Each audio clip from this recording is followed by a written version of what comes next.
ये बेस और इंसर्ट इसलिए बनाया गया है कि इंसर्ट को हैवी फ्लो के टाइम आप इस तरह से बेस के ऊपर आप डाल सकें और इससे फिर ज़्यादा समय के लिए प्रोटेक्शन मिल जाता है। तो बस यही है। पहले हम पूछते थे किसी ने रीयूजेबल पैड्स के बारे में सुना हुआ है तो एक या दो लड़कियों का हाथ ऊपर जाता था और कभी कभी तो किसी का हाथ ऊपर नहीं जाता। आज आप बिलीव नहीं कीजिएगा, कम से कम आधी क्लास का हाथ ऊपर जाता है। मेरा नाम अंजू बिष्ट है। मैं माता अमृतानंदमयी मठ से हूँ। माता अमृतानंदमयी देवी, उन्हें अम्मा जी के नाम से भी जाना जाता है। बल्कि यहाँ पे भुवनेश्वर में C20 की जो मीट लास्ट ईयर हुई थी वो अम्मा जी की अध्यक्षता में हुई थी। अम्मा जी को C20 का चेयर नियुक्त किया था भारत सरकार में जब इंडिया को G20 की प्रेसिडेंसी थी। तो सौख्यम का काम संभालती हूँ मैं और सौख्यम माता अमृतानंदमयी मठ की एक पहल है।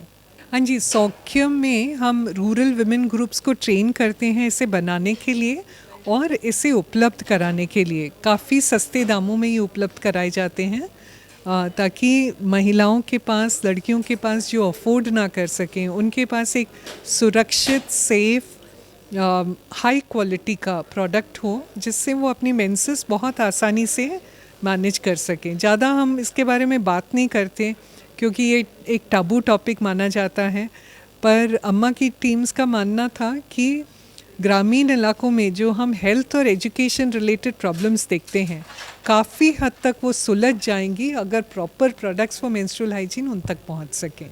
तो इसी सोच से इस सौख्यम की शुरुआत हुई थी और हमें बहुत खुशी है कि ओडिशा में भी हम अभी पैड्स प्रोड्यूस कर पाएंगे और यहाँ पे उपलब्ध करा पाएंगे।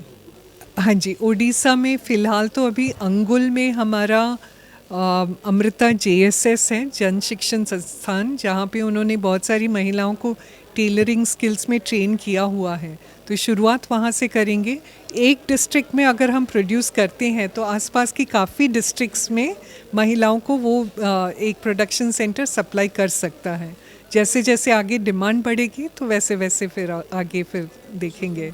ये केरल में है, इसका हेडक्वार्टर्स केरल में अम्मा जी का मेन आश्रम है, केरल में अमृतपुरी नाम की जगह में। प्रॉब्लम किस तरह का आया था जब हमने इसको लॉन्च किया था 2017 में।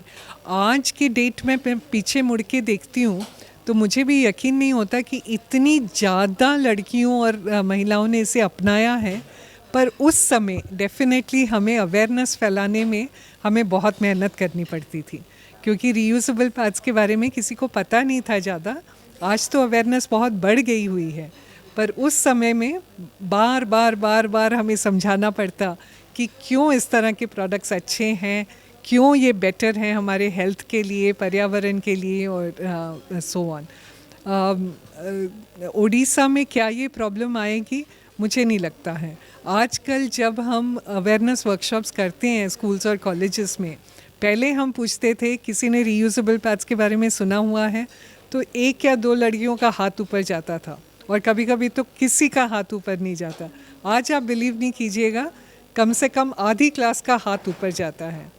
अगर हम पूछते हैं किसी ने यूज़ किया है, क्या आप जानते हैं जो यूज़ कर रहे हैं, तब हो सकता है किसी का हाथ ऊपर ना जाए, पर उन्होंने सुना हुआ है। क्योंकि ये सिर्फ ऑनलाइन उपलब्ध होते हैं इस तरह के प्रोडक्ट्स, स्टोर्स में नहीं उपलब्ध होते, तो हो सकता है कि इतने आसानी से उनको एक्सेसिबल ना हो, पर एटलीस्ट सुना हुआ है। तो मुझे नहीं लगता कि अभी हमें प्रॉब्लम्स आनी चाहिए ज़्यादा, बल्कि उपलब्ध कराने में सॉर्ट ऑफ आसानी हो जाएगी, हमें भी मदद मिलेगी। अम्मा जी का आश्रम बहुत सारे स्कूल्स चलाता है पूरे इंडिया में। भुवनेश्वर में भी जानला जगह में अमृता विद्यालयम स्कूल है। अमृता यूनिवर्सिटी है जो भारत की टॉप 10 यूनिवर्सिटीज़ में से एक मानी जाती है। अम्मा जी ने गरीब लोगों के लिए घर बना के दिए हैं, महिलाओं को पेंशन देती हैं, बच्चों को स्कॉलरशिप देती हैं। तो अम्मा जी के आश्रम की बहुत सारे पहल हैं। सौख्यम सिर्फ रीयूजेबल सैनिटरी नैपकिन्स बनाता है। सेम प्राइस जो हम बाकी जगह में उपलब्ध कराते हैं, सब्सिडाइज पैड सेट है वो 350 रुपीज़ में 6 पैड पीसेस का एक सेट मिलता है, वो पाउच में आता है। तो आप हिसाब लगा के देखिए, अगर ये 3 साल चलता है, 3 साल मतलब 36 महीने, तो आपका पर मंथ कॉस्ट 10 रुपये से भी कम है। 6 पैड पीसेस रहते हैं। 6 आप, हाँ, 6 में से मोस्ट लोगों का हो जाता है, बहुत अच्छे से हो जाता है। धो के सुखा के आप फिर से यूज़ कर सकते हैं। ये यूज़ एंड थ्रो नहीं है, ये आपको दोबारा से धो के सुखा के आपको यूज़ करना है। तो ये इसका ये ही रीयूजेबल है। धोना सुखाना कैसे है ये हम बताते हैं। धोना सुखाना बहुत आसान होता है, अदरवाइज़ कोई नहीं यूज़ कर रहा होता। और आप इसको भिगोएं, पानी में भिगोएं। आपको गर्म पानी का इस्तेमाल नहीं करना है, क्योंकि गर्म पानी में ब्लड गाढ़ा हो जाता है और स्टेन सेट हो जाते हैं। पर अदरवाइज़ आप नॉर्मल पानी में भिगोइए, और जैसे आप अपने बाकी के अंडरगारमेंट्स को आप धो रहे हैं, बस वैसे ही धोना है। इसमें दाग धब्बे आसानी से नहीं लगते, तो इसलिए आपको ब्रश से रगड़ने की ज़रूरत नहीं है। आपको जस्ट हल्के हाथ से साबुन की टिकिया से इसको धो लेना है और सुखा देना है। कोई धोना सुखाना मुश्किल काम बिल्कुल भी नहीं है। हाँ, इसमें बनाना फाइबर यूज़ किया गया है। आपका कहना बिल्कुल सही है, आप डिस्पोजेबल सैनिटरी नैपकिन के बारे में सोच रहे हैं और आप उसकी तुलना रीयूजेबल से कर रहे हैं। सो रीयूजेबल सौख्यम लॉन्च करने से पहले ये गवर्नमेंट ऑफ इंडिया का रिसर्च प्रोजेक्ट था अमृता यूनिवर्सिटी में। 2-3 साल ये चला और प्रॉपर रिसर्च के बाद इसे लॉन्च किया गया। तो ये बनाना फाइबर यूज़ करता है और कॉटन क्लॉथ यूज़ करता है, और ये पूरी तरह से रीयूजेबल है। इसमें कुछ भी ख़राब होने वाली कोई चीज़ नहीं है।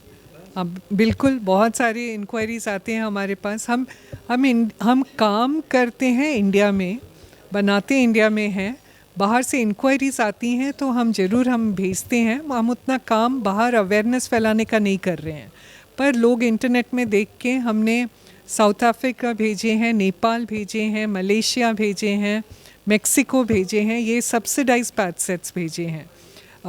जर्मनी, यूके, यूएस जैसी कंट्रीज़ में भी ये बिकते हैं, बल्कि ऑनलाइन भी बिकते हैं। ये सौख्यम का डे पैड है, डे बेस है, और ये डे इंसर्ट है। और अगर आपको कभी पकड़ने का मौका मिले तो ये बहुत हल्का है, बहुत पतला है। और ये बेस और इंसर्ट इसलिए बनाया गया है कि इंसर्ट को हैवी फ्लो के टाइम आप इस तरह से बेस के ऊपर आप डाल सकें, और इससे फिर ज़्यादा समय के लिए प्रोटेक्शन मिल जाता है। तो बस यही है। इसका पीछे का जो है, यहाँ पे लीक प्रूफ लेयर है, और ये चीज़ यहाँ पे ये विंग्स हैं।